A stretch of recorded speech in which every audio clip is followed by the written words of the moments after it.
Girlfriend के साथ रहता था भोपाल में जितेंद्र। पैसों की किल्लत पड़ी, नशे पत्ते का बहुत बड़ा शौकीन था, एक नंबर का आवारा था। और इसका दोस्त चिराग भी। ये दो लड़के हैं जिन्होंने रिश्ते नातों को शर्मसार करके रख दिया। दरअसल मामला है झाबुआ के पेटलावद थाना क्षेत्र के कोदली गांव का। जितेंद्र और चिराग, इनकी मौसी झाबुआ के कोदली गांव में रहती थी और जितेंद्र को पता लगा कि मौसी के पास बहुत सारी धन दौलत है, चलो वहां चोरी करने चलते हैं। मतलब आप समझिए, सगी मौसी के यहाँ चोरी करने पहुंच जाता है क्रूर दिमाग का जितेंद्र और अपने दोस्त चिराग को साथ लेके जाता है। ये कोदली गांव पहुंच जाते हैं। किस्मत की बात कि 5 मई को जितेंद्र और चिराग कोदली गांव पहुंचते हैं और वहां पर इनकी मौसी रमीलाबाई नायक घर पर अकेली होती हैं।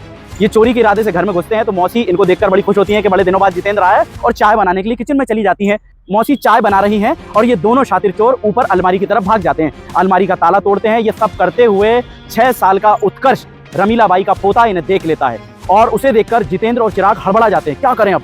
और पास में रखा फावड़ा उठाते हैं और सब रिश्ते नाते भूलकर उस 6 साल के मासूम पर फावड़े से वार कर देते हैं। उसकी आवाज सुनकर रमीलाबाई जो चाय बना रही है वो दौड़कर ऊपर आती हैं और जितेंद्र और चिराग, जो उनकी सगी मौसी है रमीलाबाई, उन पर भी 30 से 35 बार फावड़े से करते हैं। आप सोचिए दोस्तों, इनके मन में जरा भी रिश्ते नातों का ख्याल 1% नहीं आया। जितेंद्र नायक और चिराग नायक के क्रूर दिमाग की हद देखिए। ये रमीलाबाई को फावड़ा मारने के बाद उनके कानों से बालियां नोच लेते हैं, उनकी नथनी नोच लेते हैं, अंगूठी नोच लेते हैं। आप सोचिए दोस्तों, किस हद तक इनका दिमाग क्रूर रहा होगा।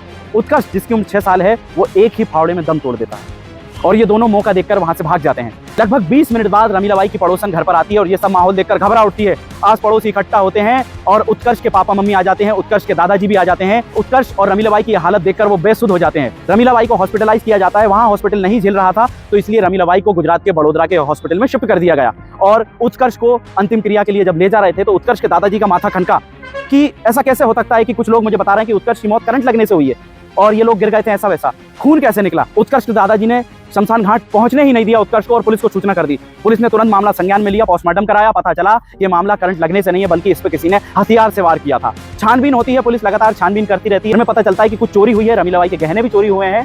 फिर पुलिस ने मामले को संज्ञान में लेकर जब छानबीन करी तो ऐसा सच सामने आया जिसने सबके होश उड़ा के रख दिए।